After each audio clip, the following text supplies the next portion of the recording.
Hello বন্ধুরা, good morning. Welcome back to my channel. আশা করছি তোমরা সবাই খুব ভালো আছো। আর সবাইকে স্বাগত জানিয়ে আজকের ব্লগটা শুরু করলাম। সকালবেলা আজকে একটু চা খেতে ইচ্ছা হলো। আমি তো খুব চা, কফি এগুলো পছন্দ করি না, কিন্তু আজকে একটু ইচ্ছা হলো, সেই জন্য সকাল সকাল দেখো ঘুম থেকে উঠে একটু লাল চা বানিয়ে নিচ্ছি। এমনি তো চা খাই না, তারপরে হচ্ছে আবার দুধ চা আমি একদমই খাই না। তো লাল চা বানিয়ে নিলাম। তো এটা খেয়ে অনেক কাজ আছে আজকে, আস্তে আস্তে সবটাই তোমাদেরকে বলবো। চা বিস্কুট খেয়ে বরকে পাঠিয়ে দিয়েছিলাম বাজারে। বর হচ্ছে বাজার থেকে সব সবজি এনেছে, এগুলো এখন আলাদা করে রাখছি গুছিয়ে। আর সকালে সেদ্ধ ভাত করেছিলাম, সেরকম কিছু একটা করা হয়নি, কেননা দুপুরবেলা রান্নাবান্নার আয়োজন হবে অনেক কিছু। আর রান্নাটা আমার শাশুড়ি মাই করবে আজকে। আর সেই জন্য আমাকে সব কিছু গুছিয়ে দিতে হবে। দুপুরবেলা হচ্ছে আমাদের বাড়িতে অতিথি আসবে আজকে।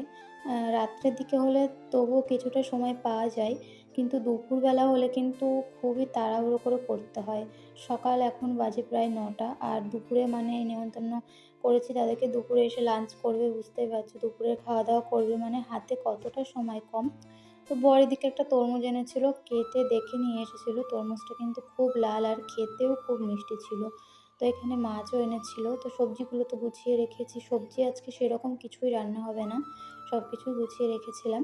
আর মাছ এনেছে একটা আস্ত মাছ, রুই মাছ নিয়ে এসেছিলো, মাছটাও খুব ভালো। আর বেশ কিছু পরিমাণ নিয়ে এসেছিলো চিংড়ি মাছ। তো ভালো চিংড়ি মাছ পেয়েছে, বড় বাজারে গেছে, সেই জন্য বেশি করেই এনেছে। আর চিংড়ি মাছটা কম বেশি সবাই ভালো খাই আমরা। চিংড়ি মাছের স্বাদটা একটু বেশি ভালো লাগে। আর পুঁই শাক যেহেতু কিনেছে, সেই জন্যই বিশেষ করে চিংড়ি মাছটা আনা হয়েছে।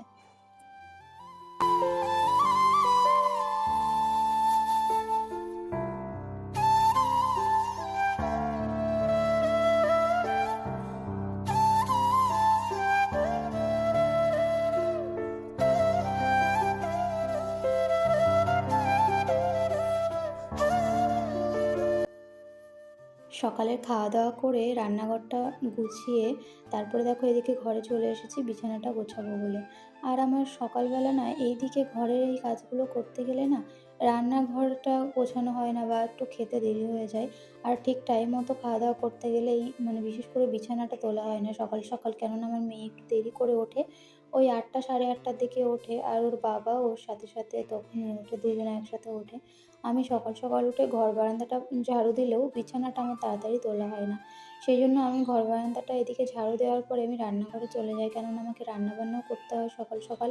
যেহেতু আমার বর সকালে খাওয়া দাওয়া করেই দোকানে যায়, না খেয়ে যায় না। আর আমরাও হচ্ছে সকালে ভাতটাই খাই। আলতু ফালতু কিছু ব্রেকফাস্ট আমরা করতে পারি না। করলেও যেন আমাদের ভাতের খিদেটাই থেকে যায়, মনে হয় যেন ভাত না খেলে পেট ভরবে না।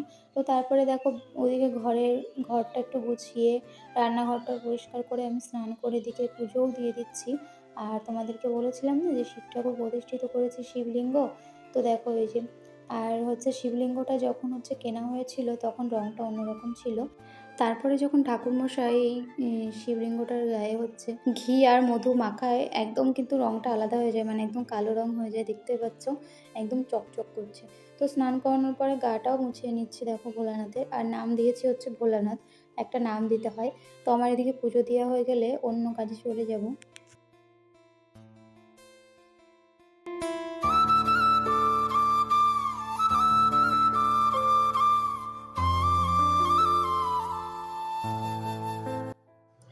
তো দেখো এদিকে আরও মাছ আনা হয়েছিল পরে, হচ্ছে বাটা মাছ আর পাবদা মাছ। তো এই বাটা মাছ আর পাবদা মাছের ঝাল করা হবে আজকে।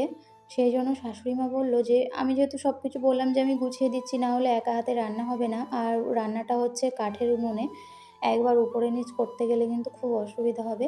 সেই জন্য আমি সব কিছু কোটা ধোয়া বাটা যা যা দরকার সব কিছুই করে দিয়েছি, শুধু শাশুড়ি মা উনুনের কাছে বসে বসে রান্নাটাই করেছে। রান্না হয়ে যাওয়ার পরেও রান্নাগুলোও সব ঘরে এনেছি আমি।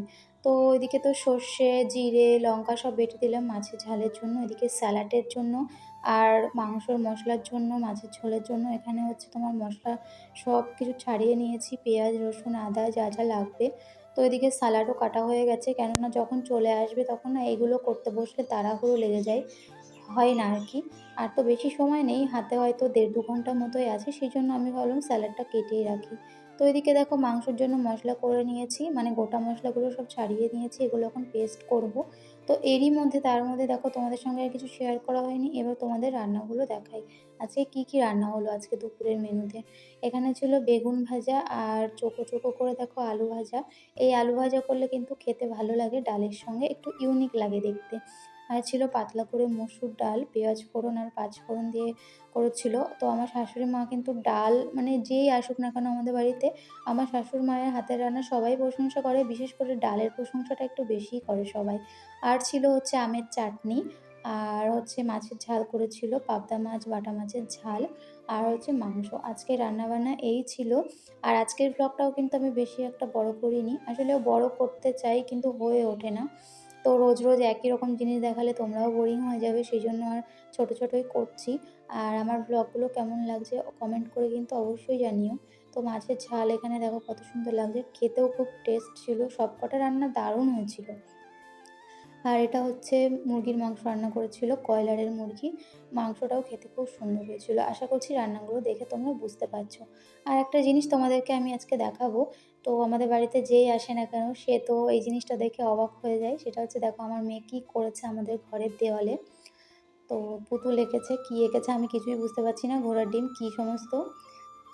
তো যাই হোক, একটা সময় ছিল যে আমার বর যখন আমাদের ঘরে রং করা হয়েছিল নতুন, নতুন, তো এই দেওয়ালে হেলান দিয়ে বসতেও দিত না, দাগ হয়ে যাবে তাই। তো আজকে পরিস্থিতি দেখো কোথায় চলে গেছে। দেওয়ালটাকে কি করেছে আমার মেয়ে দাগিয়ে, দাগিয়ে। তো আমি সেগুলোই তোমাদেরকে দেখাচ্ছিলাম, কতগুলো এঁকেছে দেখো। শুধুমাত্র এই দেওয়ালে তা কিন্তু নয়, পাশের দেওয়ালেও আছে, পরে একদিন তোমাদেরকে দেখাবো।